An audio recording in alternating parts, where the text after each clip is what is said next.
Hello friends, मेरा नाम अब्दुल बासित और आप देख रहे हैं सलार एजुकेशन। आज की इस वीडियो में हम डिस्कस करेंगे global warming and climate change.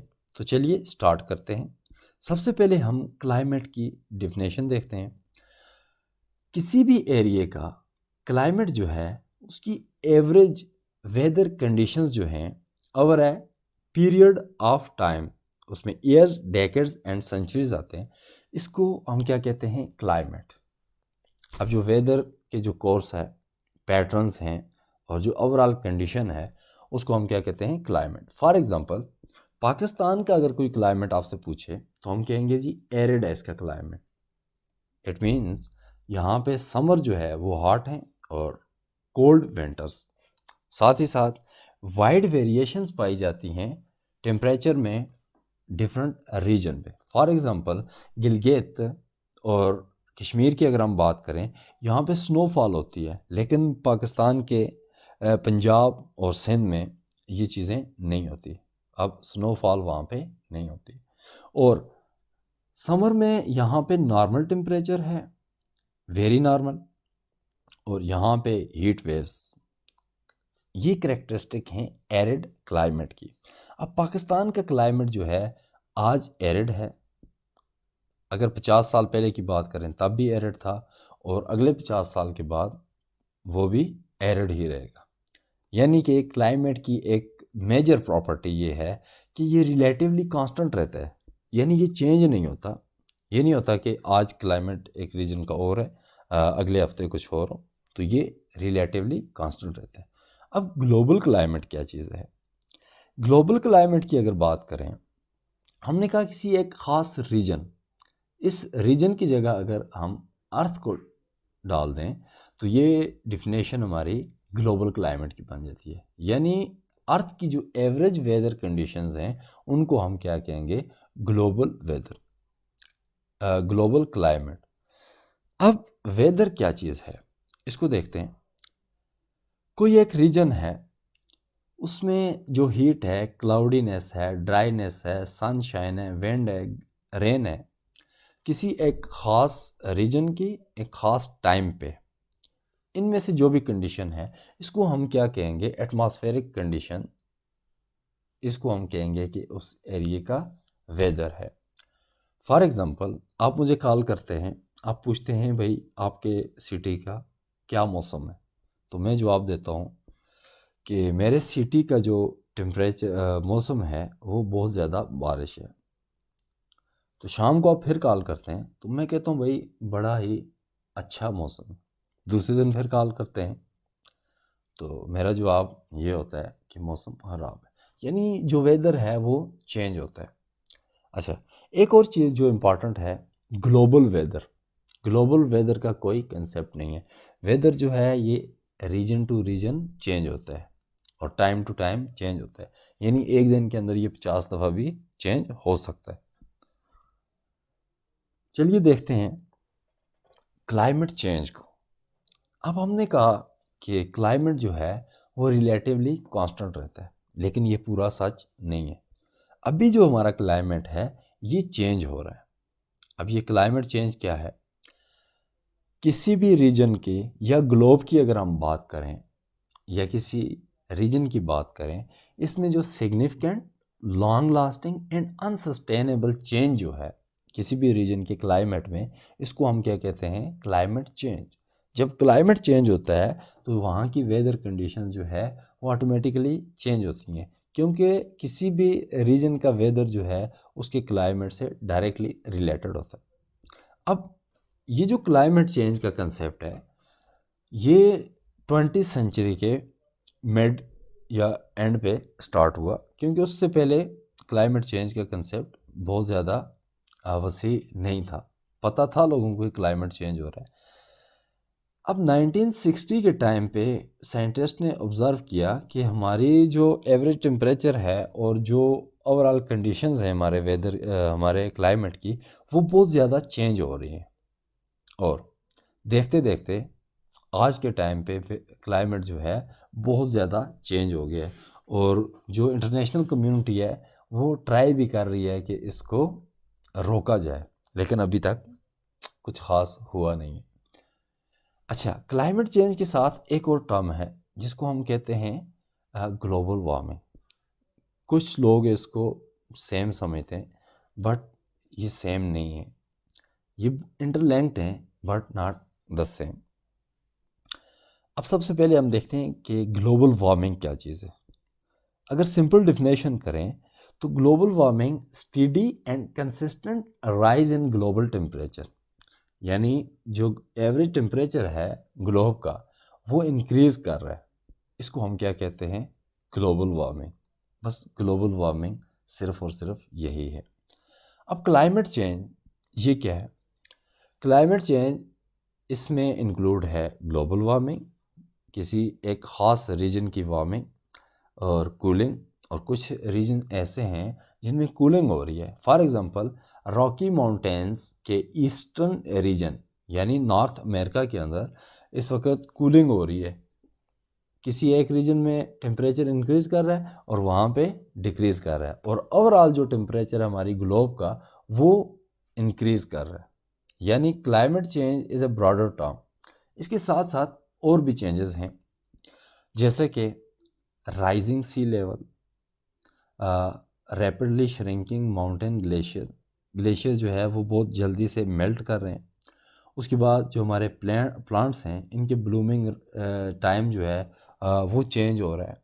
Weather extremes हम ऑब्ज़र्व कर सकते हैं, फ्रीक्वेंट ड्रॉट्स, इकोसिस्टम चेंजेस हो रही हैं, और साथ ओशानिक ओशन जो हैं उनकी एसिडिटी इंक्रीज़ कर रही है, और जो डिफरेंट स्पीशीज़ हैं उनके हैबिटेट लॉसेस हो रहे हैं ड्यू टू क्लाइमेट चेंज। यानी ग्लोबल वार्मिंग सिर्फ एक स्पेसिफिक टर्म है और क्लाइमेट चेंज ओवरऑल एक टर्म है जिसको हम यूज़ करते हैं, और ग्लोबल वार्मिंग क्लाइमेट चेंज का एक पार्ट है। अब आज हम देखें हमारा जो एवरेज ग्लोबल टेम्परेचर है वो है 15.90 डिग्री 2021 की अगर बात करें, लेकिन आज से 18,000 ईयर अगो की अगर बात करें तो वहाँ पे एवरेज टेम्परेचर था 12 डिग्री सेंटीग्रेड। यहाँ से टेम्परेचर राइज करके यहाँ पे आ गया। ये अगर टाइम को देखा जाए तो ये कोई बहुत ज़्यादा बड़ी बात नहीं है, ये एक नॉर्मल चेंज है।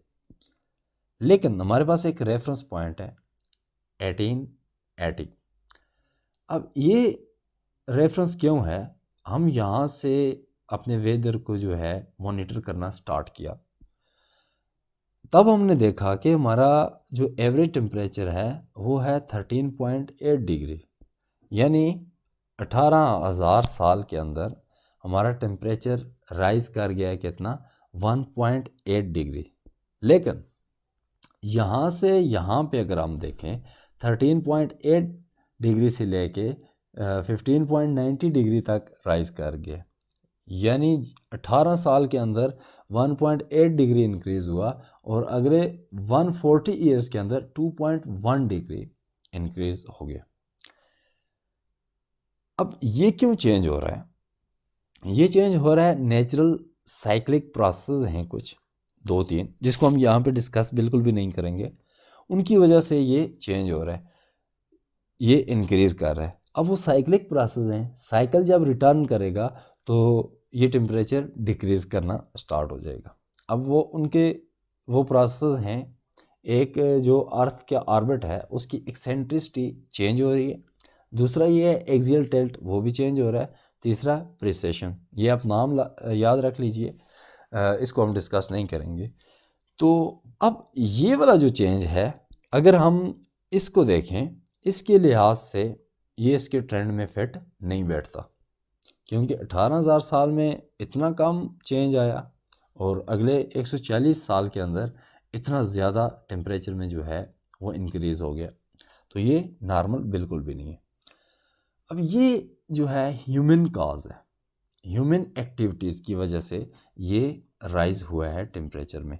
अब ह्यूमन ने ऐसा क्या कर दिया कि 140 साल के अंदर 2.1 डिग्री सेल्सियस टेम्परेचर राइज कर गया। अब फर्स्ट इंडस्ट्रियल रेवोल्यूशन हमारा होता है 1760 के और 1840 के जो है टाइम के दरमियान। अब इंडस्ट्रियल रेवोल्यूशन के अंदर डिफरेंट इन्वेंशंस होती हैं, डिफरेंट मशीनें ईजाद होती हैं और वो मशीनें यूज़ करती हैं पेट्रोलियम। अब पेट्रोलियम जिस वक्त बर्न होता है तो उससे निकलता है ग्रीन हाउस गैसेस, जिसमें है मेन CO2, कार्बन डाइऑक्साइड। अब जो ग्रीन हाउस गैसेस हैं ये काज करती हैं green house effect, green house effect.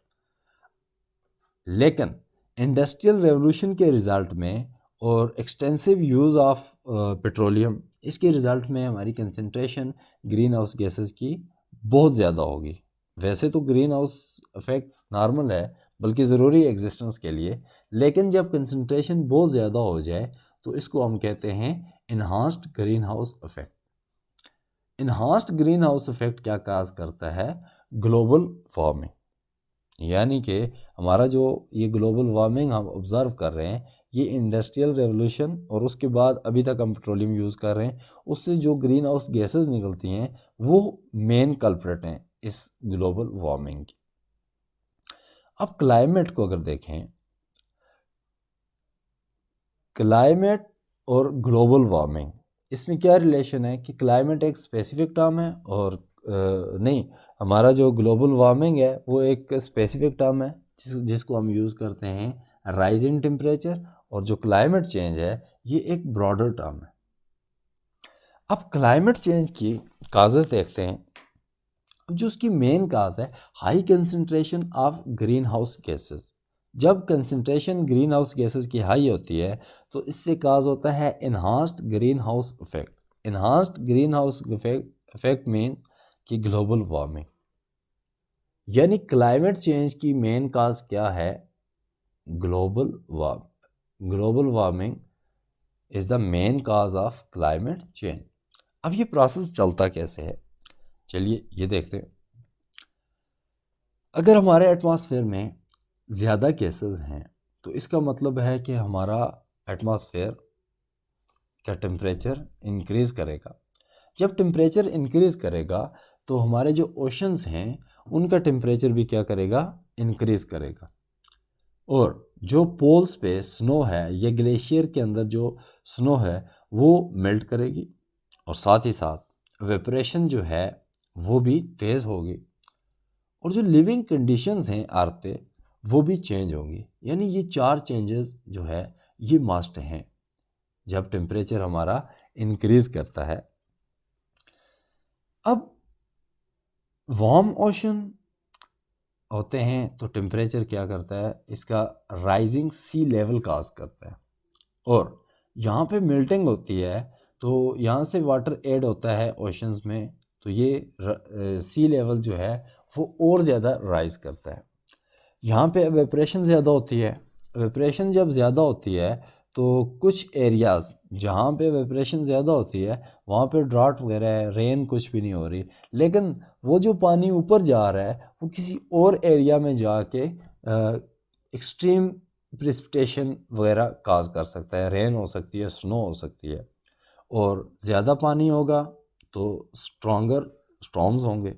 और इसी तरह जब कंडीशन, लिविंग कंडीशन चेंज होती है, इसमें हमारे जो डिफरेंट स्पीशीज़ हैं वो यहाँ से भागते हैं, वो माइग्रेट करते हैं। अब क्यों माइग्रेट करते हैं? कोई भी लिविंग ऑर्गेनिज्म है, चाहे वो प्लांट हो या एनिमल हो, उसको सर्वाइवल कंडीशन एक स्पेसिफिक रेंज में जो है ना टेम्परेचर, प्रेशर और एवरीथिंग उसको चाहिए। जब वो उसको नहीं मिलेगी या तो वो एरिया छोड़ देगा या वो ख़त्म हो जाएगा। तो इसलिए कुछ एनिमल्स जो है वो एक्सटेंट हो रहे हैं और कुछ जो है माइग्रेट कर रहे हैं। तो यानी हमारा इकोसिस्टम जो है वो तबाह हो रहा है। उसके बाद सीज़न चेंज हो रहे हैं, सीज़न की जो है वो लेंथ चेंज हो रही है, ठीक है, उससे हमारी एग्रीकल्चर जो है वो बहुत ज़्यादा अफेक्ट होती है। फॉर एग्ज़ाम्पल जो राइजिंग सी लेवल हैं इससे इकोसिस्टम हमारे क्या हो रहे हैं? तबाह हो रहे हैं। अब जो लैंड है, जिस वक्त पानी लैंड के ऊपर आता है, जो ओशन से पानी आता है, सैलाइन वाटर जिस वक्त हमारी लैंड के ऊपर आता है तो हमारे इकोसिस्टम तबाह होंगे, और साथ ही साथ ह्यूमन लाइफ भी तबाह होती है। अब अगर आप देख लें, ये एक चार्ट आपके सामने है स्क्रीन पे। अब राइजिंग सी लेवल की वजह से 4% पॉपुलेशन चाइना की जो है इसकी लाइफ ख़तरे में है, और 26% वियतनाम की, 10% जापान की, और नीदरलैंड की अगर बात करें 47% जो पॉपुलेशन है नीदरलैंड की, वो राइजिंग सी लेवल की वजह से उसकी लाइफ जो है ख़तरे में है, वो किसी भी वक्त अपनी लाइफ खो सकते हैं। तो ये इफ़ेक्ट है राइजिंग सी लेवल का, तो ये एक सीरियस कंडीशन है। अच्छा, जो फ्रेश वाटर है, अंडरग्राउंड फ्रेश वाटर, वो हम एक्वीफर से हासिल करते हैं। जिस वक्त सैलाइन वाटर आता है तो वो इंट्रूड कर जाता है, तो हम फ्रेश वाटर भी हमें नहीं मिलता। अच्छा, जो ग्लेशियर्स हैं हमारे, और जो हमारे पोलर आइस है, वो क्या कर रही है, रैपिडली मेल्ट हो रही है। एक तो ये कंट्रीब्यूट कर रही है राइजिंग सी लेवल को, और दूसरे नंबर पे हमारा टेम्परेचर और इंक्रीज़ कर रहा है। अब टेम्परेचर इंक्रीज़ कर रहा है, किसी जगह पे ज़्यादा एवेपोरेशन हो रही है और किसी जगह ज़्यादा प्रेसिपिटेशन हो रही है, तो यहाँ पे एक्सट्रीम वेदर जो है पैटर्न और इवेंट्स हमें मिलते हैं। ड्रॉट्स हो गए, बहुत ज़्यादा हीट्स वेव आ गई, तो एक्सट्रीम वेदर हमें मिलता है। उसके अलावा यहाँ पे जो ब्लूमिंग टाइम है, जो सीज़न है, वो चेंज हो रहा है, और एग्रीकल्चर हमारी डिस्टर्ब हो रही है। एग्रीकल्चर डिस्टर्ब हो रही है। फूड इनसिक्योरिटी ये पहले ही बहुत ज़्यादा है अराउंड द वर्ल्ड, ये इंक्रीज़ करेगी।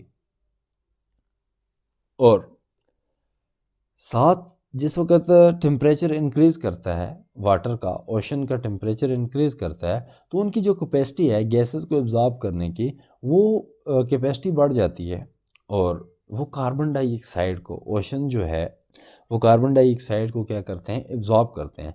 जब कार्बन डाइऑक्साइड को एब्जॉर्ब करते हैं तो उनकी एसिडिटी बढ़ जाती है। जब एसिडिटी बढ़ जाती है, जो इकोसिस्टम है, इकोसिस्टम एक्वेटिक जो लाइफ है, उसको वो कंडीशन, हमने कहा कि हर लाइफ को एक ऑप्टिमम टेम्परेचर चाहिए, ऑप्टिमम एसिडिटी चाहिए, उसके अलावा अगर होगी तो उनके लिए नुकसानदेह होगी। अब ओशानिक जो लाइफ है ये भी डिस्टर्ब हो रही है। क्यों? एसिडिटी बढ़ रही है ओशंस की, तो इस वजह से ये भी डिस्टर्ब हो रहे हैं। अब जो लैंड पे हैं, यहाँ पे सीज़न चेंज हो रहे हैं जी, टेम्परेचर चेंज हो रहा है और पोल्यूशन काज हो रहा है, तो ये एनिमल या तो एक्सटेंक्ट हो जाते हैं या ये यहाँ से माइग्रेट कर जाते हैं। ओवरऑल बात ये है कि हमारा जो इकोसिस्टम है उसको बिल्कुल ये क्लाइमेट चेंज जो है ये तबाह कर रहा है। अब हम देखते हैं कि क्लाइमेट चेंज की काजेज़ क्या हैं। जो मेन काज है वो है enhanced green house effect. Enhanced green house effect, हमने कहा कि ग्रीन हाउस गैसेस की एक लिमिट से बढ़ जाने की वजह से इन्हांस्ड ग्रीन हाउस इफ़ेक्ट काज होता है, वो लेके जाता है ग्लोबल वार्मिंग की तरफ। अब ये गैसेस कहाँ से आती हैं? एक पेट्रोलियम जो यूज़ करते हैं, हम बर्न करते हैं, उसकी वजह से ये गैसेस एटमॉस्फेयर में आती हैं। फॉर एग्ज़ाम्पल, हम फ्यूल को यूज़ करते हैं पावर जनरेशन के लिए, इंडस्ट्रियल एक्टिविटीज़ के लिए यूज़ करते हैं, ट्रांसपोर्टेशन एक्टिविटीज़ के लिए, और ऑयल ड्रिलिंग के लिए भी हम फ्यूल यूज़ करते हैं। और उसके अलावा सीमेंट प्रोडक्शन। अब सीमेंट प्रोडक्शन जो है ये दो तरह से हमें कंट्रीब्यूट करती है ग्रीन हाउस गैसेस में। अब ये लाइमस्टोन है, सीमेंट जो है हमारा ये लाइमस्टोन से बनता है। जब सीमेंट लाइमस्टोन का रिएक्शन होता है तो हमें दो चीज़ें मिलती हैं। एक तो हमें सीमेंट मिलता है जो हमारा प्रोडक्ट है, लेकिन हमें एक बाय प्रोडक्ट मिलता है जो कार्बन डाइऑक्साइड है। ये एक ग्रीन हाउस गैस है, यानी एक सोर्स तो ये होगा। अब इसको ग्राइंड वगैरह अपना लाइमस्टोन को ग्राइंड वगैरह करने के लिए, क्रशिंग के लिए हम जो मशीन यूज़ करते हैं वो फ्यूल यूज़ करती है। अब वो भी रिलीज़ करती है क्या? Carbon dioxide. अब ये भी कार्बन डाइऑक्साइड रिलीज़ करेगी, तो हमारा ग्रीन हाउस गैसेस की कंसंट्रेशन बढ़ती जाएगी। अब जो दूसरी काज है वो है एग्रीकल्चर। एग्रीकल्चर इससे डिस्टर्ब भी हो रही है, लेकिन एग्रीकल्चर इसकी काज भी है। अब काज कैसे है? अब जो एग्रीकल्चर प्रोडक्ट हैं जिसमें ज़्यादातर हमारे प्लांट्स आते हैं और उसके साथ जो जानवर वगैरह हैं वो भी एग्रीकल्चरल प्रोडक्ट्स में ही आते हैं। अब वो इमिट करते हैं methane, carbon dioxide and nitrous oxide. अब ये जो है ये ग्रीन हाउस गैसेस हैं। तो एग्रीकल्चर जो है इस तरह कंट्रीब्यूट करती है ग्रीन हाउस गैसेस की कंसंट्रेशन बढ़ाने के लिए। अब एग्रीकल्चर में हम यूज़ करते हैं नाइट्रोजन रिच फर्टिलाइज़र, ये रिलीज़ करती हैं नाइट्रस ऑक्साइड जो कि कार्बन डाइऑक्साइड से 300 टाइम ज़्यादा पावरफुल ग्रीन हाउस गैसेस हैं। तो इस तरह हमारी दूसरी मेन काज हो गई एग्रीकल्चर। अब तीसरी जो अगर मेन काज देखें इसका नाम है मेल्टिंग ऑफ परमाफ्रॉस्ट। सबसे पहले तो ये देखते हैं कि परमाफ्रॉस्ट क्या होता है। अब सॉइल है, सॉइल की जो थिक लेयर है जिसका पूरा साल टेम्परेचर फ्रीजिंग पॉइंट से नीचे रहता है, यानी ये जो है ना बिल्कुल बर्फ़ की तरह रहती है, सॉलिड कंडीशन में रहती है। तो इसको हम क्या कहते हैं, परमाफ्रॉस्ट। लेकिन जिस वक्त ग्लोबल वार्मिंग हो रही है तो टेम्परेचर इंक्रीज़ कर रहा है, ये परमाफ्रॉस्ट जो है ये मेल्ट कर रहे हैं। अब इनके मेल्ट करने से क्या होता है, बेसिकली इन्होंने ग्रीन हाउस गैसेस को क्या किया होता है, स्टोर किया होता है। जब ये मेल्ट करते हैं तो ये ग्रीन हाउस गैसेस क्या है, ये इन्वायरमेंट में आती हैं, इन्वायरमेंट में आती हैं और ग्रीन हाउस इफेक्ट काज करती हैं, तो टेम्परेचर और राइज करता है, अब और मेल्टिंग होती है। तो इस तरह ये एक विशियस साइकिल चल जाता है। अब अगर आप एस्टिमेट लगाएं, साइंटिस्ट कैलकुलेट करते हैं कि 500 गीगा टन्स ऑफ कार्बन किसमें, साइबेरियन के परमाफ्रॉस्ट में ट्रैप है। अब 1 गीगा टन बराबर होता है 1 बिलियन टन। तो आप अंदाज़ा लगा सकते हैं कि सिर्फ साइबेरियन जो परमाफ्रॉस्ट है वहाँ पे कितनी ग्रीन हाउस गैसेस ट्रैप की हुई हैं। तो जिस वक्त ये मेल्ट होता है परमाफ्रॉस्ट तो हमारा टेम्परेचर इंक्रीज़ करता है। उसके बाद गार्बेज, अब इसको हम ट्रीट करते हैं या फिर इसको जैसे भी हम छोड़ते हैं तो इसकी डीकम्पोजिशन होती है। डीकम्पोजिशन से मीथेन आती है, very powerful green house gas. उसके बाद नाइट्रस ऑक्साइड, ये जो हैं ये गैसेस ये भी बहुत ज़्यादा पावरफुल ग्रीन हाउस गैसेस हैं। तो ये काज होती हैं किससे, हमारे जो कचरा वगैरह जो है इसको हम जलाते हैं या फिर इसको डीकम्पोज करते हैं किसी भी तरीके से, तो 80% जो मीथेन है यानी कि CH4 very powerful green house gas, ये आती है गार्बेज से। और कुछ नेचुरल काजेज़ भी हैं। नेचुरल एक्टिविटीज़ हमारे पास है वॉल्केनिक एक्टिविटी। वॉल्केनिक एक्टिविटी से क्या निकलता है, लावा के अलावा हमारे पास कार्बन डाइऑक्साइड आता है, वाटर वेपर। ये दो हैं, ये दोनों क्या हैं, ग्रीन हाउस गैसेस हैं। उसके अलावा सल्फ़र डाइऑक्साइड आता है, एरोसोल ड्रॉपलेट्स आते हैं, डस्ट है, एश है। ये ग्रीन हाउस गैसेस नहीं हैं, लेकिन ये इनडायरेक्टली क्लाइमेट चेंज काज करते हैं। कैसे, अब जो सल्फ़र डाइऑक्साइड है और एश पार्टिकल्स जो हैं ये सन रेज़ को क्या करते हैं, ब्लॉक करते हैं। जिस रीजन में वॉल्केनिक एक्टिविटी हो रही है वहाँ का टेम्परेचर ये डिक्रीज़ करते हैं, इंक्रीज़ नहीं करते, ये डिक्रीज़ करते हैं। तो डिक्रीज़ करते हैं तो क्लाइमेट चेंज फिर भी होता है। तो ये इस तरह वॉल्केनिक एक्टिविटी जो है ये डिस्टर्ब करती है हमारे क्लाइमेट को। और इसी के साथ है फॉरेस्ट फायर्स, सवाना फायर्स। अब ये फायर्स से क्या होता है, इसमें जो इकोसिस्टम है उसकी तबाही होती है और साथ ही साथ हमारी जो है ग्रीन हाउस गैसेस वो भी इंक्रीज़ होती हैं। लेकिन जो फॉरेस्ट फायर्स हैं ये बिल्कुल नेगेटिव चीज़ नहीं है। कुछ एनिमल्स, कुछ स्पीशीज़ ऐसी हैं जिनके लिए ये फॉरेस्ट फायर्स ज़रूरी हैं, जिनके सर्वाइवल के लिए ज़रूरी हैं। ये हम डिस्कस करेंगे नेक्स्ट किसी वीडियो में। तो फॉरेस्ट फायर और सवाना फायर्स जो हैं ये भी एक क्लाइमेट चेंज की कॉज हैं। नेक्स्ट अगर हम देखें डिफॉरेस्टेशन, यानी हम जो दरख्त हैं इनको काटते हैं।